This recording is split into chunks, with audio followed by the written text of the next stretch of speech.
Sir आवाज नहीं आ रहा। नीतीश, अभी तो हम कुछ बोल ही नहीं रहे हैं। हम तो वेट कर रहे हैं आप लोगों का जुड़ने का।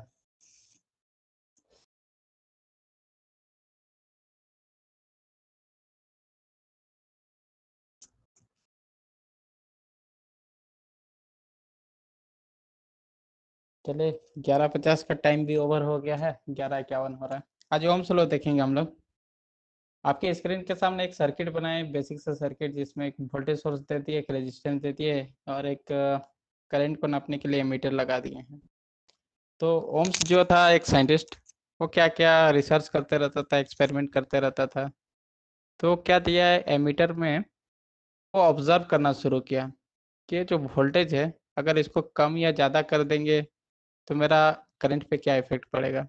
ये जो रेजिस्टेंस है, इसको अगर कम ज़्यादा करेंगे तो मेरा क्या इफेक्ट पड़ेगा। तो इससे वो थोड़ा एक रिलेशन निकालना चाहा कि ये जो तीन पैरामीटर्स है, वोल्टेज है, रेजिस्टेंस है और करंट है, ये तीनों आपस में जुड़े हुए कैसे हैं। तो उसके लिए वो एक एक्सपेरिमेंट लगाया। तो उसमें क्या किया, ये जो तीन पैरामीटर्स है, उसमें एक को अननोन कर दिया।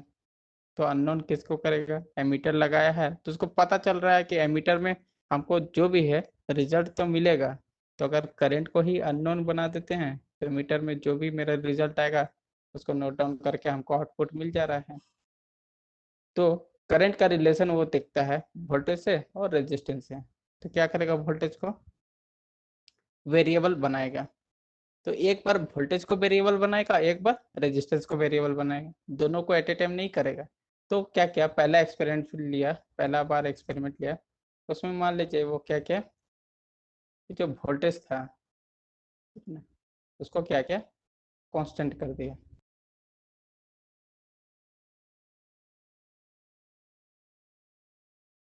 और जो रेजिस्टेंस था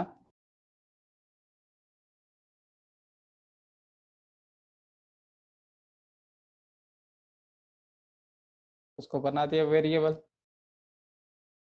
रेजिस्टेंस को बना दिया वेरिएबल।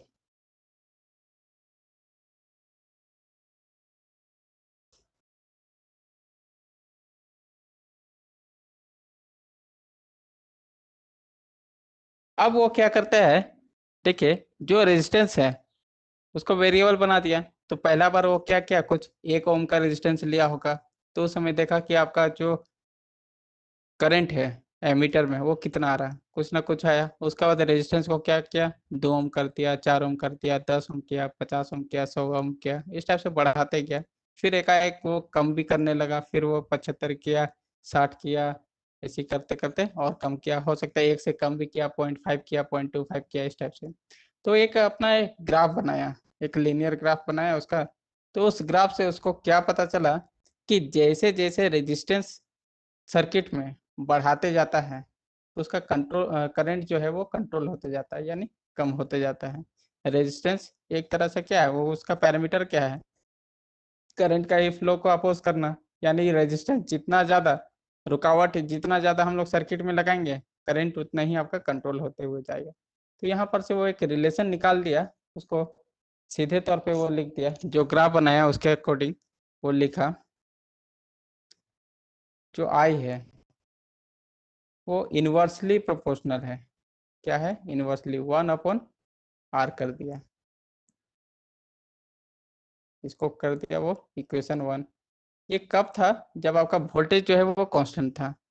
तो जो ही आर का वैल्यू यहाँ पर वो बढ़ाएगा, तो आर का वैल्यू बढ़ाने से पूरा का पूरा 1/r का वैल्यू क्या होगा, कम होगा। और 1/r का वैल्यू कम होगा तो आई भी मेरा कम होगा। ठीक है। तो इस टाइप से वो पहला इक्वेशन वो निकाल दिया। दूसरे बार में वो क्या किया, थोड़ा सा मॉडिफाई किया, उसमें वोल्टेज को वो क्या किया, अब वेरिएबल बना देता है और जो रेजिस्टेंस है उसको वो कांस्टेंट बना देता है। तो यहाँ पर भी इसको कर दिया वेरिएबल।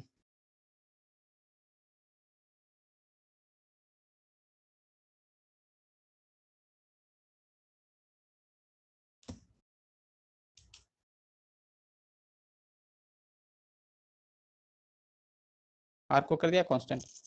तो अभी जो सेकंड जो इक्वेशन वो निकाल रहा था उसमें क्या क्या, सेकंड एक्सपेरिमेंट में वो जो वोल्टेज सोर्स लाया था बाजार से, जो भी खरीद के, पहला वाला में क्या किया था, जो भी वोल्टेज सोर्स लगाया था एक बार उसको लगा दिया तो लगा दिया, उसमें हाथ भी नहीं लगाया। मान लीजिए 10 वोल्ट का लगा दिया तो उसके बाद उसको चेंज नहीं किया, कुछ हाथ भी नहीं लगाया, कुछ चेंजेस नहीं किया, क्योंकि उसको वो कांस्टेंट माना था। अब सेकेंड वाला में वो क्या किया, उसको वेरिएबल कर रहा है और जो रेजिस्टेंस है उसको फिक्स कर दिया है।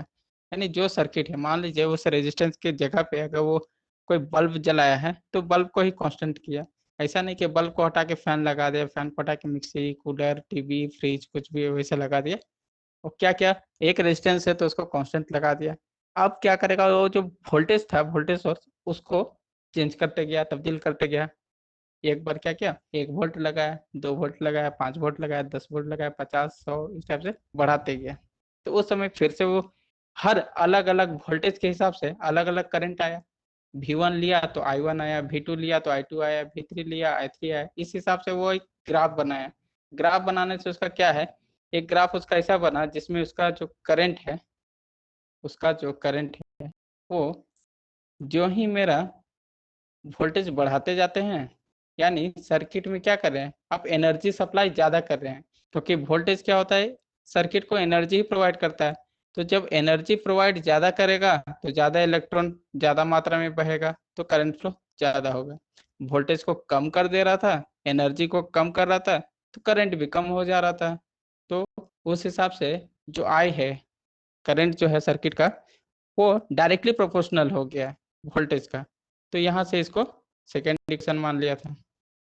तो ये इक्वेशन दोनों में क्या, कि पहला वाला में वोल्टेज को कांस्टेंट रखा था और दूसरा वाला में रेजिस्टेंस को कांस्टेंट रखा, ठीक है ना। अब बोलता है अगर हम एक सर्किट इस टाइप से बना देंगे जिसमें आपका एक लीनियर टाइप का सर्किट है, वोल्टेज भी कॉमन कर दिया, रेजिस्टेंस भी कॉमन कर दिया, और हम वहां पर देख रहे हैं कि लॉन्ग टाइम में, है ना, अंतराल थोड़ा ज्यादा कर दिया, अभी किया 10 मिनट बाद किया, मतलब 1 घंटा बाद देख रहे हो उस टाइप से। तो उस समय एक जनरल वो इक्वेशन लाया, उसमें क्या करता है, अगर हम करंट देख रहे हैं जिसमें हम एक पर्टिकुलर रेजिस्टेंस लगाते, एक पर्टिकुलर वोल्टेज लगा दिए हैं, और लॉन्ग टाइम तक अगर हम उसको देखेंगे तो देखते हैं जो करंट है वो मेरा रेजिस्टेंस और वोल्टेज दोनों पे डिपेंड कर रहा है। तो ये दोनों इक्वेशन जो है उसको कंबाइन करके वो क्या निकालना, एक I equal to I proportional to भी, और साथ में जब इंटू कर देंगे इंटू 1/r, तो इसी को वो क्या क्या सिंप्लीफाइड वर्जन में लिख दिया V/r, ठीक है ना, V/r। अब आप लोग को पता है कि हमेशा जब भी प्रोपोर्शनैलिटी कांस्टेंट होता है उसको हटाने के लिए जब वहां पर इक्वल टू का साइन लगाते हैं कुछ ना कुछ कांस्टेंट जोड़ना पड़ता है। तो यहाँ पर भी हम लोग क्या करेंगे, कुछ ना कुछ कांस्टेंट जोड़ेंगे। तो आई को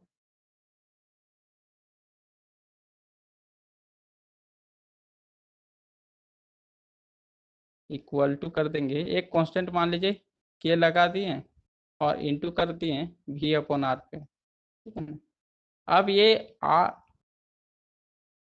ये जो के है उसका वैल्यू कुछ भी हो सकता है, कांस्टेंट है, प्रोपोर्शनैलिटी कांस्टेंट है, कुछ भी हो सकता है। तो ओम क्या क्या, उसको 1 मान लिया लेट करके, कि के का वैल्यू अगर वो उसको 1 कर देता है तब मेरा इक्वेशन सिंप्लीफाइड क्या हो जाएगा, सिंप्लीफाइड वर्जन में मेरा हो जाएगा I equal to V/r। Sir image नहीं आ रहा है सर। एक बार ना रिफ्रेश कर लीजिए, आप वेबएक्स से ना बाहर चले जाइए होम स्क्रीन और फिर से खोल लीजिए मीटिंग ऐप, आ जाएगा। बाकी लोगों को भी दिक्कत है क्या? सर दिख रहा है। नहीं सर, नहीं दिखता सर। है सर। नहीं नहीं, क्योंकि मेरे पास सिस्टम है और मेरे पास मोबाइल भी है, तो अगर दिक्कत होता तो दोनों में सिंक्रोनाइजेशन नहीं होता, लेकिन यहाँ प्रॉब्लम नहीं है, मतलब आपका वहाँ पर है। तो देखिए उसके हिसाब से ओम्स लॉ जो था आई इक्वल टू V/r हो जाता है। तो इसी इक्वेशन को तोड़ मोड़ के वो अलग अलग फॉर्म में लिखा था। तो जब हम लोग देखते हैं कि आई जो है इक्वल टू V/r हो गया, यानी जो आपका सर्किट बना है उसमें आप जो एनर्जी सप्लाई कर रहे हैं वोल्टेज के रूप में उसका, और जो आपका एनर्जी को यूटिलाइज कर रहा है, जो उसको खपत कर रहा है उसका, दोनों का जब हम लोग एक इक्वेशन ले लेंगे, उसके बराबर होता है दोनों का। मैथमेटिकल टर्म्स में अगर हम लोग देखेंगे तो एनर्जी जो सप्लाई कर रहे हैं और एनर्जी जो कंज्यूम हो रहा है, दोनों का जब हम लोग उसका पार्ट बाय पार्ट देखेंगे, वही मेरा करंट दिखाता है, ठीक है ना। तो इसी को जब हम लोग अलग अलग फॉर्म में लिखेंगे तो क्या करेंगे, एक बार आर को इधर ले जाते हैं तो इक्वल टू आई आर, जो कि सबसे सिंप्लीफाइड वर्जन होता है ओम्स लॉ का। अगर कोई आप लोग को पूछेगा कि ओम्स लॉ क्या होता है, तब क्या बोलेंगे, V equal to I R ही बोलेंगे। एक बार आर को इधर ले जाएंगे तो क्या होगा, equal to V upon R. यानी हम लोग क्या करेंगे, यहाँ पर पैरामीटर है, 3 पैरामीटर में जो भी अननोन होगा उसको एक साइड रखिए, और जो भी दो का पता है उसको एक साइड रखिए। आपका ये जो है ओम्स लॉ हो सर जाता है। V बटा आई होगा ना सर। अरे हाँ भाई, थोड़ा सा अभी ठीक है।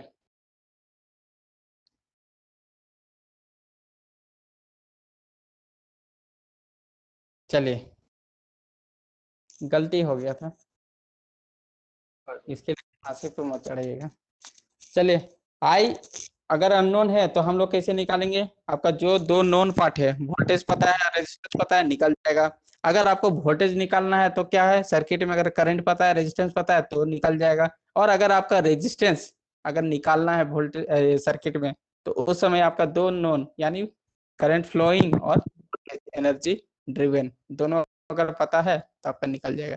तो इसका जो है हम लोग हर जगह हर छोटा मोटा चीज में यूटिलाइज करते हैं, उपयोग करते हैं, लेकिन हम लोग को पता नहीं चलता कि इसी को हम लोग ओम्स लॉ बोलते हैं। अब हम लोग देखेंगे, थोड़ा सा पढ़ाई लिखाई की तरफ जाते हैं।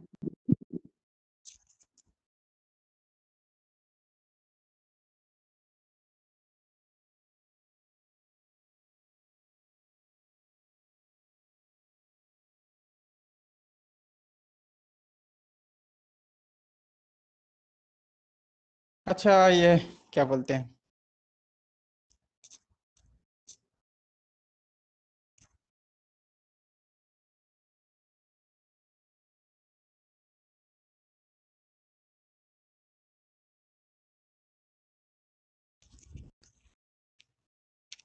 हेमराज, ये प्रकाश सर ज्वाइन नहीं हुए क्या, मीटिंग तो ओपन है, उनको फिर से ज्वाइन कर, ये बोलिए, ट्राई करने के लिए बोलिए।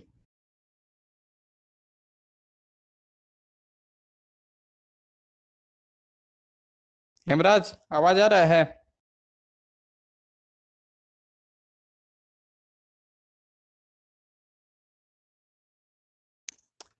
चले,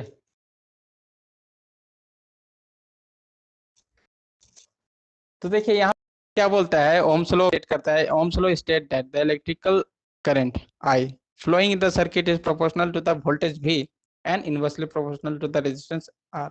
It is expressed in the form of an equation। वही चीज हो गया है, सारा चीज करते करते मेरा आया तो लास्ट में आपका वही इक्वेशन आ गया, ओम्स लॉ, ठीक है ना। अब देखते हैं ये जो ओम्स लॉ से हम लोग जो बात किए थे, 1 वोल्ट कितना होता है, एक रेजिस्टेंस मतलब 1 ओम कितना होता है, 1 वोल्ट कितना होता है, 1 एम्पियर कितना होता है, उसको हम लोग निकालने का थोड़ा सा कोशिश करेंगे। तो देखिए, ये जो इक्वेशन है और ये जो आपका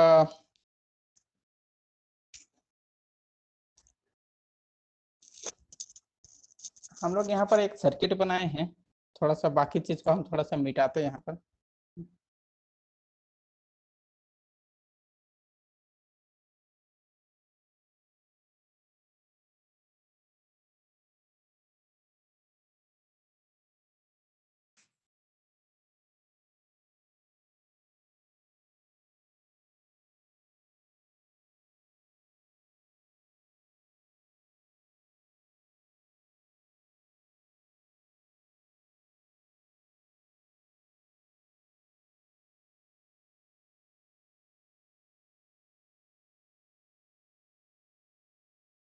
तो देखिए यहाँ पर हम लोग क्या किए हैं, अभी क्या बोले, ये 3 पैरामीटर में कोई दो का पता होना चाहिए, तभी तीसरा का हम लोग निकाल सकते हैं। अगर यहाँ पर आपको वोल्टेज पता है, करंट पता है, तो आप वहां पर निकालना चाहेंगे कि रेजिस्टेंस कितना है। आप एक सर्किट कोई आपको दे दिया लेकिन बताया नहीं कि इसका रेजिस्टेंस कितना है, तो वोल्टेज आपको पता है, वोल्टेज जो आपका दिया हुआ सर्किट में वहां पर देखेंगे, अच्छा ये जो सर्किट में लगा हुआ है इसका वोल्टेज कितना है, ये तो बोल रहा है कि 1 वोल्ट है। ठीक है, पता चल गया। वहां पर एमीटर जो है वो तो लगा हुआ है, जब हम रेजिस्टेंस को कंबाइन कर देंगे, सारा चीज सर्किटरी को जोड़ देंगे और करंट फ्लो हो रहा है, तो देखते हैं एमीटर में आपका कुछ ना कुछ डिफ्लेक्शन हो रहा है, आपका दिखा रहा है, हो सकता है कि 1.2 एम्पियर दिखा रहा है या 0.8 एम्पियर दिखा रहा है या कुछ होगा। तो आप वहां पर जैसे ही एक रेजिस्टेंस लगाते हैं, एक ऐसा रेजिस्टेंस लगाते हैं जहां पर आपका जो एमीटर है वहां पर आपका डिफ्लेक्शन शो करेगा 1 एम्पियर। ठीक है ना, 1 एम्पियर आपका फ्लो कर रहा है। तो उस समय आप समझ जाएंगे कि ये जो रेजिस्टेंस अभी सर्किट में लगा हुआ है इसका वैल्यू कितना होगा, ओम्स लॉ से निकाल लेंगे। आर इक्वल टू क्या हो जाएगा, वी आई, यानी 1 वोल्ट अपॉन 1 एम्पियर, यानी 1 ओम हो जाएगा। रेजिस्टेंस को हम लोग करेंगे V बटा आई इक्वल टू 1 वोल्ट बटा 1 एम्पियर, इसी को क्या बोलेंगे, 1 ओम बोलेंगे। अब कोई पूछेगा कि 1 ओम कितना होता है, तो समझ जाएंगे कि 1 ओम क्या होगा, एक सर्किट ऐसा है जिसमें 1 वोल्ट का सप्लाई हम लोग दिए हैं, ओनली 1 वोल्ट का सप्लाई, और जो करंट जो बह रहा है सर्किट में वो कितना बह रहा है, तो 1 एम्पियर का बह रहा है। तो आपको जो रेजिस्टेंस लगा हुआ है उस रेजिस्टेंस का वैल्यू कितना होगा, 1 ओम होगा। ठीक है, इसमें कोई दिक्कत है क्या? नहीं सर। ठीक है। अब 1 वोल्ट कितना होता है, देखेंगे पेंसिल बैटरी देखते होंगे, 1.5 वोल्ट का सप्लाई है तो पता चलता है, अच्छा 1.5 वोल्ट मतलब इतना होता है, तो 1 वोल्ट लगभग इसके बराबर इसके आसपास होता होगा। 1 एम्पियर कितना होता है, तो घर में जानते हैं कि एक सॉकेट में 5 एम्पियर का लगता है, 6 एम्पियर का लगता है, तो 1 एम्पियर मतलब उसका 1/5 यानी 20% आसपास जो करंट मेरा जाता है वो आपका 1 एम्पियर का हो गया। तो एक मोटा मोटी आपको आइडिया लग जाता है कि 1 एम्पियर क्या होता है। अब यही चीज को अगर हम लोग थोड़ा सा एक्सपेरिमेंट टाइप से या मैथमेटिकल टाइप से अगर निकालना चाहेंगे तो कैसे निकालेंगे। अभी आपको मार्केट जाना है और मार्केट से 1 ओम जो रेजिस्टेंस मिलता है 1 ओम का खरीद के लाना है। तो यहाँ पर हमको क्या हो जाएगा, जो रेजिस्टेंस है वो आपको पता चल गया कि 1 ओम का रेजिस्टेंस हम सर्किट में लगा रहे हैं।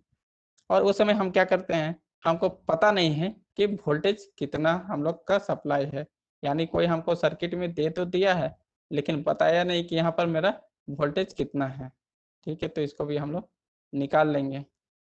तो जब हमको भी पता नहीं है तो भी बराबर क्या होता है, आई इंटू आर होता है।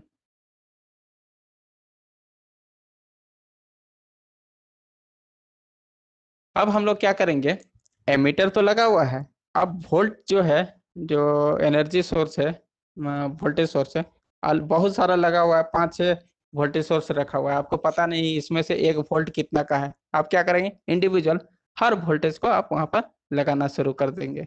ठीक है ना, तो आप जब सर्किट में 1 ओम रेजिस्टेंस लगा दिए हैं, आपको पता है कि ये रेजिस्टेंस 1 ओम है, आप उसको कांस्टेंट बना के छोड़ देंगे, उसको हिलाएंगे डुलाएंगे कुछ नहीं, उसको चेंज नहीं करना है, एमीटर लगा हुआ है।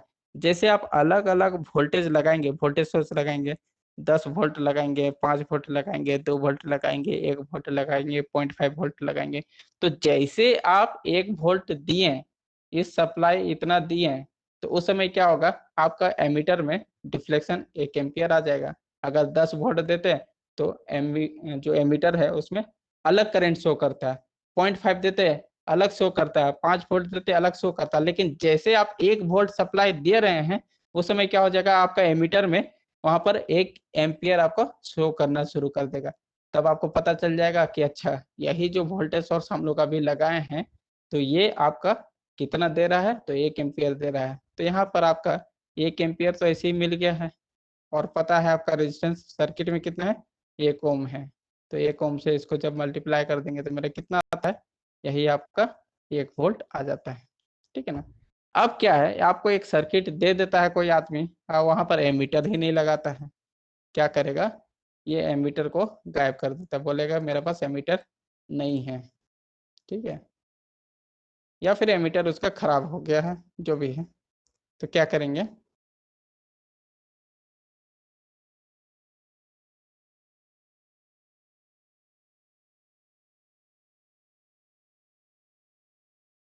आपको तो पता था रेजिस्टेंस मार्केट से जो खरीद के लाए थे वो कितना था आपका, 1 ओम था। 1 ओम आप लगा दिए, वोल्टेज सोर्स भी पता है, 1 वोल्ट आप वहां पर लगा दिए। अब आप क्या करेंगे, कोई पुराना कबाड़ा वाला एमीटर जो है वो उठा के लाएंगे जिसमें आपको पता नहीं है। आप क्या करेंगे, इसको तो हम लगा तो दिए हैं। अब जैसे ही हम यहाँ पर स्विच लगाएंगे या फिर सर्किट को कंप्लीट करेंगे, आपका यहाँ पर करंट फ्लो करना शुरू कर जाएगा। जैसे ही करंट फ्लो करना शुरू कर जाएगा, आपका यहाँ पर डिफ्लेक्शन आना शुरू हो जाएगा और आपको पता नहीं है ये आपका एमीटर जो है खराब है या कुछ है, आपका रीडिंग प्रॉपर नहीं आ रहा है। तो जैसे आप 1 वोल्ट लगाते हैं, रेजिस्टेंस 1 ओम लगाते हैं, आपका जो सर्किट में करंट दौड़ रहा है, जो फ्लो हो रहा है, वो आप समझ सकते हैं कि कितना होगा। खुद निकाल लीजिए, आई बराबर क्या हो जाएगा, V/R हो जाएगा।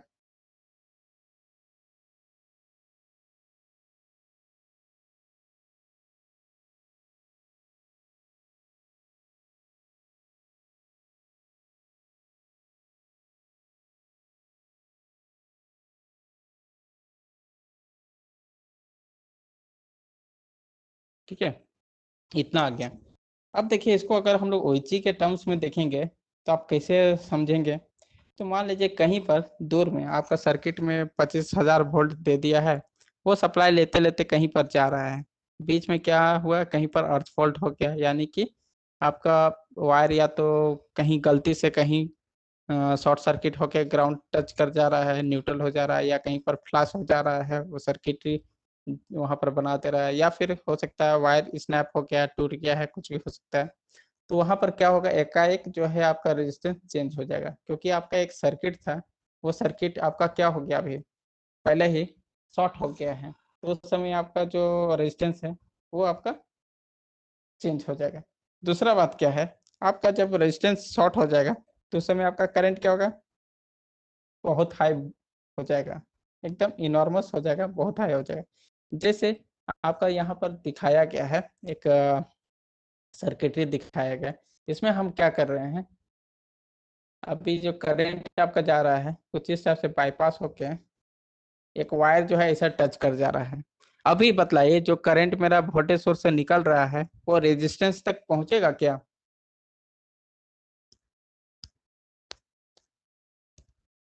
नहीं पूछेगा नहीं सर। सर। नहीं पहुंचेगा, क्योंकि उसको तो शॉर्ट सर्किट मिल गया है, वो पॉजिटिव टर्मिनल से जाएगा और वो जो पिंक कलर का जो उसको एक क्या बोलेंगे, एक लाइन जो दिख रहा है, जो एक सर्किटरी दिख रहा है, वहीं से होते हुए पूरा का पूरा करंट जाके नेगेटिव टर्मिनल में चला जाएगा, एक शॉर्ट सर्किट बना देगा।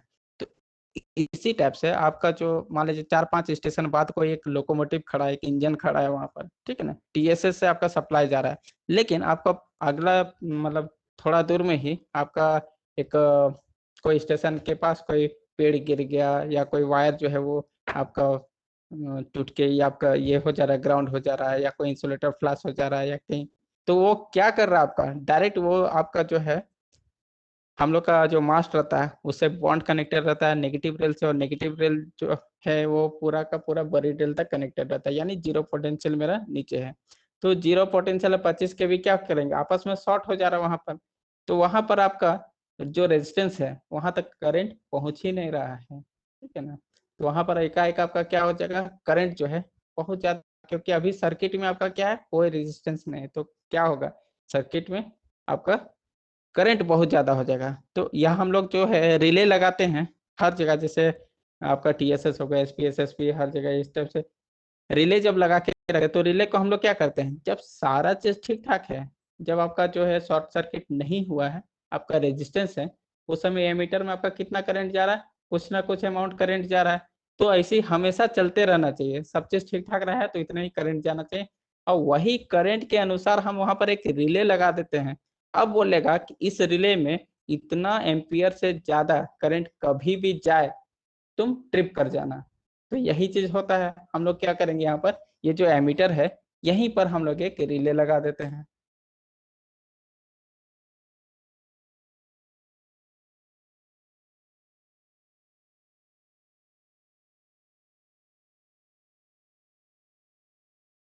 कुछ मान लीजिए इस टाइप से एमीटर से ही रिलेटेड हम लोग यहाँ पर एक रिले लगा दिए। तो ये रिले जो है ना हमेशा सेंस कर रहा है, हमेशा रिले में वो देख रहा है कि कितना करंट जा रहा है नहीं जा रहा है, एक टाइप का एक वो गार्ड टाइप का हो गया, ठीक है ना, वो सर्किट को गार्ड कर रहा है।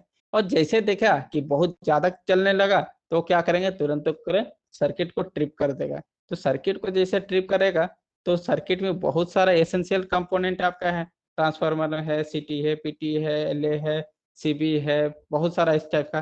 तो अगर इतना ज्यादा करंट जो है पूरा सर्किट में बहना शुरू कर जाएगा तो किसी ना किसी को डैमेज कर देगा। तो रिले क्या करता है, जैसे सेंस करता है कि बहुत ज्यादा करंट जा रहा है तुरंत ट्रिप हो जाता है, सर्किट को ब्रेक कर देता है, यही काम है। तो देखिए ये छोटा सा चीज है ओम्स लॉ में, आपका वोल्टेज है, रेजिस्टेंस है, करंट है, ये सब में कैसे आप एक दूसरे का मतलब एक दूसरे से जुड़ा हुआ है। अगर कभी आपका रेजिस्टेंस जीरो हो जा रहा है यानी शॉर्ट सर्किट हो जा रहा है, शॉर्ट सर्किट होने से क्या है, आपका वोल्टेज तो उतना प्रोवाइड हो ही रहा है लेकिन वो कहाँ जा रहा है, करंट जो है बहुत ज्यादा हो जा रहा है। करंट ज्यादा होने से हम क्या कर रहे हैं, वहां पर एक रिले जो पहले से फंक्शनिंग है रिले लगा के रखते हैं, वो हमेशा कंटिन्यूअस वॉच करता है। और जैसे वो वॉच करता है कि करंट आपका बहुत ज्यादा हो रहा है, तुरंत उसको सर्किट को ब्रेक कर देता है और आपको जो भी कंपोनेंट है उसको बचा लेता है, ठीक है ना। तो एकदम सिंपल सा चीज है, आप लोग का रिले का क्लास जब होगा तो देखिएगा चीजों को बहुत आराम से आप लोग समझ जाइएगा। आगे बढ़ते हैं फिर थोड़ा सा। सर ओम्स लॉ एक लाइन में फिर से बोल दीजिए थोड़ा। ओम्स लॉ, हाँ अच्छा सर, एक ठीक है बार तो बोलिए। ओके।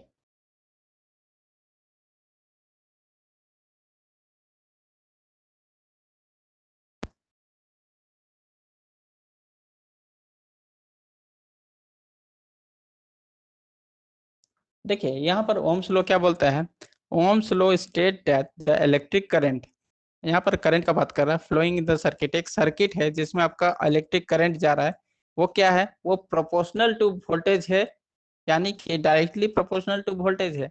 वोल्टेज जो ही बढ़ते जाएगा करंट बढ़ते जाएगा, वोल्टेज जैसे कम होते जाएगा करंट घटते जाएगा।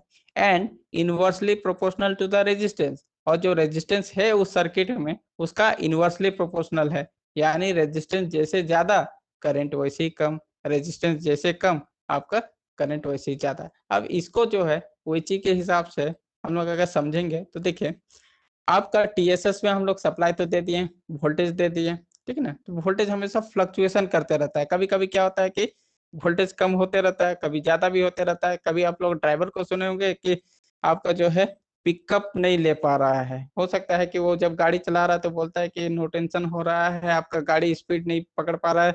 आपका अगर गाड़ी बहुत ग्रेडियंट में जा रहा है, हेवली उसमें लोडेड है, तो चढ़ने में उसको वोल्टेज ज्यादा होना चाहिए, तो उतना उसको सप्लाई नहीं मिल पा रहा, उतना करंट नहीं मिल पा रहा, तो वो बोलता है कि क्या करना है, थोड़ा सा वोल्टेज आपको बढ़ाना पड़ेगा, स्टेप अप करना पड़ेगा। तो हम लोग क्या करते हैं, थोड़ा सा कुछ ना कुछ वहां पर कैपेसिटर बैंक हो गया ना अभी आप लोग का, अभी कैपेसिटर नहीं बैंक। हुआ सर। नहीं सर, अभी बताया तक हुआ नहीं, अच्छा अच्छा बाकी है सर। ठीक है, नहीं तो उसका काम क्या है, थोड़ा सा बाद में हम लोग देखेंगे बेसिक, कि कोई सर्किट है उसमें अगर थोड़ा मोड़ा कम हो जाता है तो थोड़ा मोड़ा फुलफिल करने के लिए कैपेसिटेंस वहां पर है, यानी वोल्टेज कम हो रहा है थोड़ा सा बढ़ा देगा। तो वहां पर आपको बेसिकली पेंटोग्राफ को क्या चाहिए, उसको करंट चाहिए, उतना अमाउंट ऑफ करंट चाहिए, लेकिन देखता है कि वोल्टेज अगर कम हो रहा है तो वहां पर बोलेगा कि भैया थोड़ा सा वोल्टेज बढ़ा दो, वोल्टेज कम हो रहा है, तो यहाँ पर से हम लोग थोड़ा सा बढ़ा देते हैं। उसके बाद मान लीजिए कोई सर्किट है, कोई एक नेटवर्क है जहां पर मान लीजिए दो चार स्टेशन का, एक टीएसएस से लेके एक न्यूट्रल सेक्शन तक का हम लोग देखेंगे, तो बहुत बड़ा यार्ड सब आता है, बहुत सारा सेक्शन है, बहुत सारा गाड़ी है।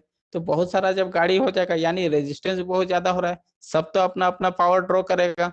तो होता क्या है कि एक ही बार जब बहुत सारा रेजिस्टेंस अगर हो जाएगा, सब अगर अपना अपना पावर ड्रॉप करना शुरू कर देगा, अपना करंट यूटिलाइज करना शुरू हो जाएगा, तो वहां पर आपका करंट क्या हो जाएगा, उस जो नेटवर्क है कम हो जाएगा, क्योंकि रेजिस्टेंस अभी ज्यादा हो गया।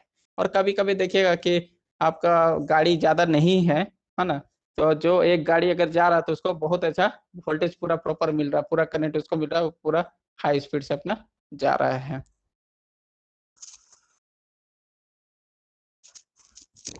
तो देखिए जब आप लोग का न्यूट्रल सेक्शन वगैरह कुछ पढ़ाएंगे ना सर, तो उस समय आप लोग को बतलाएंगे कि मान लीजिए कभी कुछ ब्रेकडाउन होता है, कोई एक टीएसएस जो है फंक्शन नहीं कर पा रहा है, वो पावर सप्लाई नहीं दे पा रहा है, तो क्या करेंगे, दूसरा कोई अल्टरनेट जो हम लोग का अगल बगल वाला जो टीएसएस रहता है वहां से हम लोग फीड लेके उसको देते हैं, उसको फीड एक्सटेंशन बोलते हैं।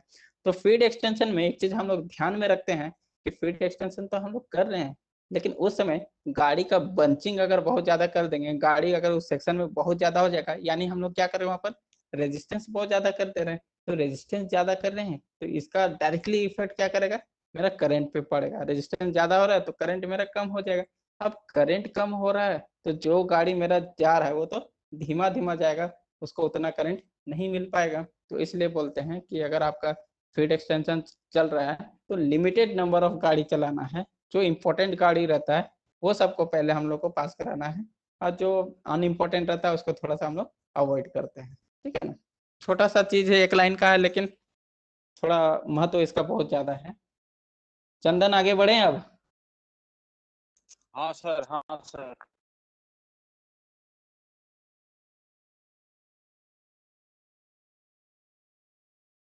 थोड़ा सा हम लोग सीरीज कॉम्बिनेशन पहले देख लेते हैं, बाकी जो छोटा मोटा पार्ट है उसको देखेंगे।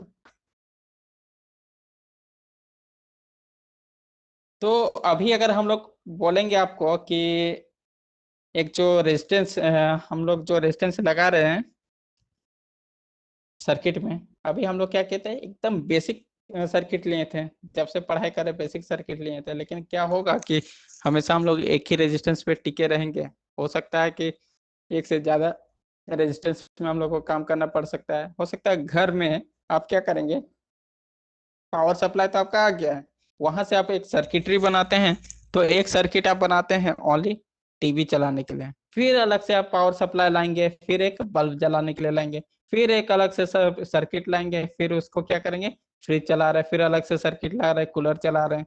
तो अलग अलग इक्विपमेंट के लिए अगर हम लोग हमेशा सर्किट बनाते रहेंगे तो सोचिए आपका सर्किटरी सिस्टम कितना बड़ा हो जाएगा, कितना आपका कॉम्प्लेक्स हो जाएगा।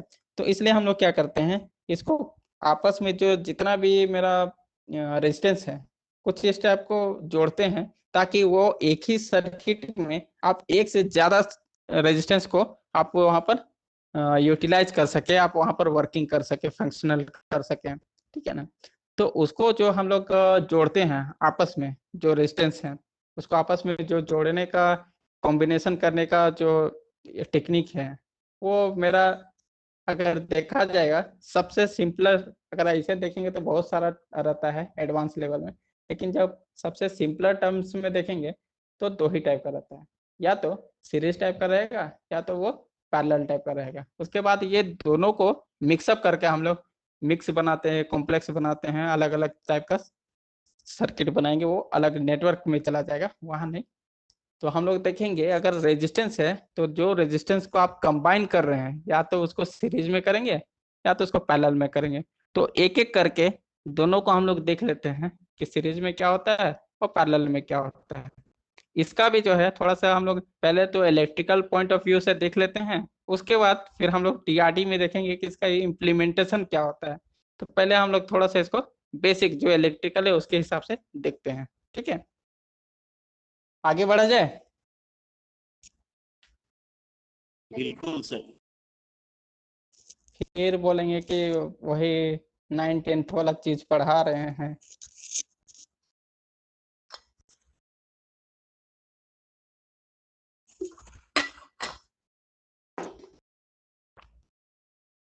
तो देखिए इसमें हम लोग क्या किए, तीन रेजिस्टेंस लिए हैं, तीन रेजिस्टेंस को हम लोग कैसे लगाए हैं। सबसे पहले तो वोल्टेज सोर्स देखिए, वोल्टेज सोर्स को हम लोग क्या किए, एक पॉजिटिव एक नेगेटिव टर्मिनल बाइफरकेट करते हैं। तो पॉजिटिव टर्मिनल से हम लोग देखना शुरू करेंगे, जैसे पॉजिटिव टर्मिनल से आप जा रहे हैं, जो ही आगे जा रहे हैं आपका वहां पर एक सबसे पहले क्या मिलेगा, रेजिस्टेंस मिलेगा। पहला रेजिस्टेंस को मान लीजिए आप R1 नाम दिए हैं, दूसरा रेजिस्टेंस को R2 और तीसरा रेजिस्टेंस को R3। तो यहाँ पर कॉम्बिनेशन हम लोग इस टाइप से किए हैं। हाँ।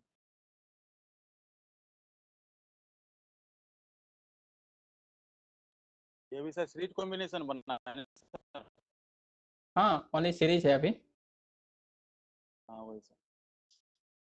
तो रेड कलर का एरो को देखिए थोड़ा सा, हाँ ध्यान से, जो वोल्टेज सोर्स है पॉजिटिव टर्मिनल से रेड कलर का जो निकला है एरो, वो करंट है। करंट जैसे ही आपका निकला, वो जाते जाते सबसे पहले तो R1 में गया। तो R1 जो रेजिस्टेंस मिला, उसमें पूरा का पूरा करंट जो I है, वो तो उसमें चला गया, घुस गया रेजिस्टेंस में। जो बाहर निकलेगा तो वो कितना बन के निकलेगा, बस इतना हमको बतला दीजिए। यहाँ पर वो जब घुसा तो I बन के घुसा है।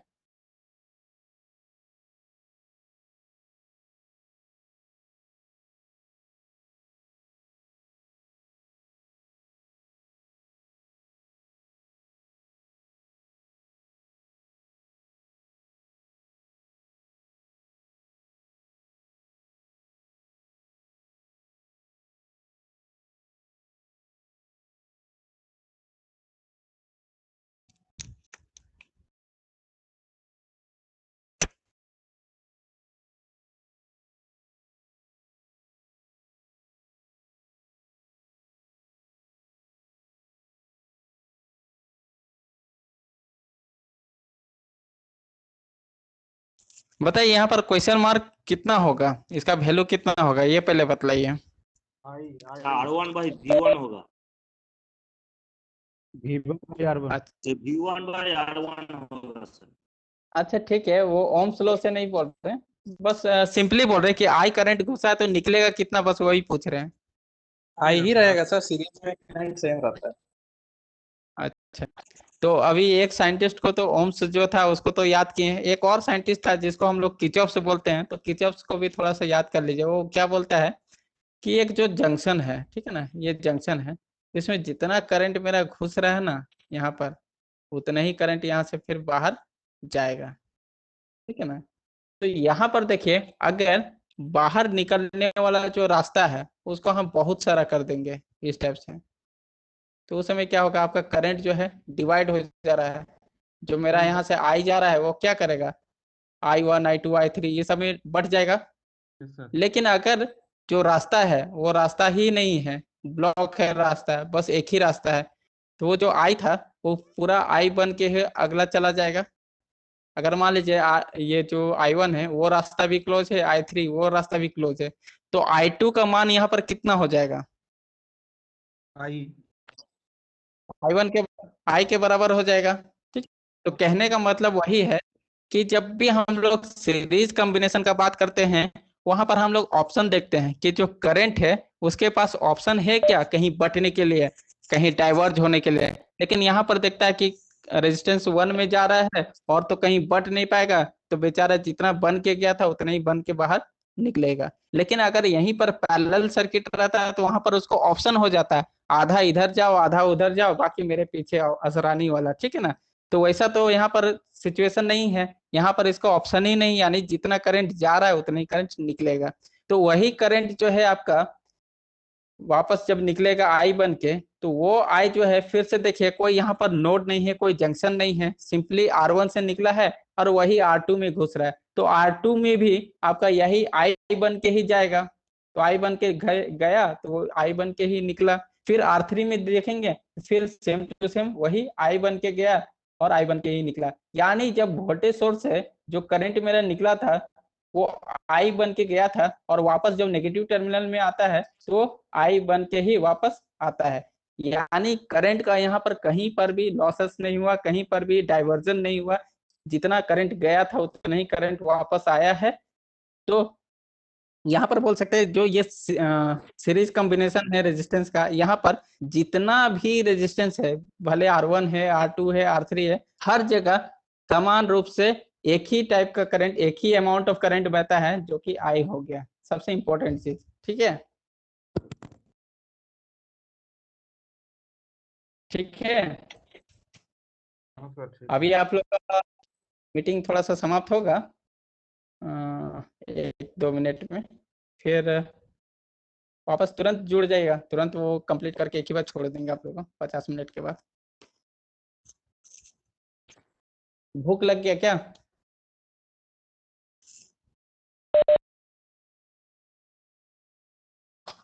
अर्जुन,